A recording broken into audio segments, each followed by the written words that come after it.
Hello everyone, today will be a super short video on how to use a macro to create a bump cue and a cue stack. A bump cue or a pop cue is anytime the lights change instantly and then recede back down to the levels they were at. So if we take a look here, we have 101 through 140 at 0 right now.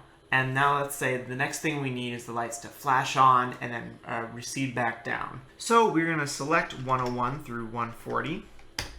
We're going to put them at the level we want them to be at full. And then we just want to run macro 2000.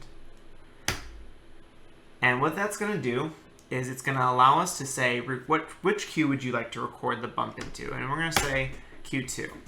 And what time, how much follow time do we want? Well, that's how much it's going to dwell on that pop. So let's do 0.02 seconds. And how long do we want the fade out of that pop to be? Let's just say 2 seconds. And so it's auto-created a few cues for us, and it's also labeled them. So it labeled Q2 with bump, and then Q2 with off bump. Both of them have an asterisk so that I know, as the programmer, that these labels were auto-created by a macro and I have not touched them if I wanted to go back and label them something that's a little bit more useful. So let's take a look at what these look like. We're going to go back to Q1, and then we're just going to press go, and you can see that pop happens. And we can continue doing this. We can pop into different colors. We can pop into different intensities.